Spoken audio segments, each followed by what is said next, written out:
Friends మీకు ఈ video నచ్చితే లైక్ చేయండి, సబ్స్క్రైబ్ చేయండి. అక్కడ ఉన్న వాళ్ళందరూ పడుకోవడంతో కేశవ వాళ్ళ ఇంటికి వస్తూ ఉంటాడు.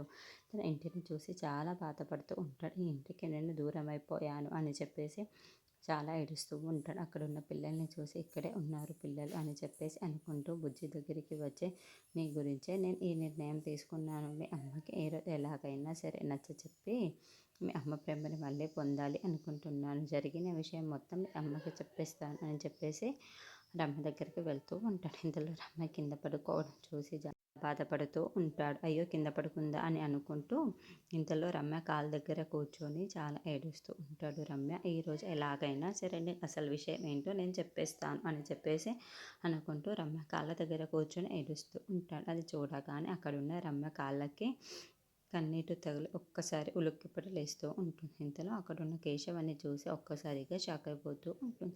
ఏంటి ఈయన ఈ టైంలో వచ్చారు, ఇక్కడికి వచ్చారు అని చెప్పేసి అనుకుంటూ కంగారు పడి ఒక్కసారిగా లేచి లైట్ వేస్తూ ఉంటుంది. ఎందుకు మీరు ఇక్కడికి వచ్చారు? మర్యాదగా నా ఇంట్లో నుండి బయటికి వెళ్ళిపోండి, ఇంటికి రాకూడదని చెప్పాను కదా, ఇంట్లో అడుగు పెట్టకూడదని చెప్పి అలాంటి నా ఇంట్లో రావడం ఏంటి?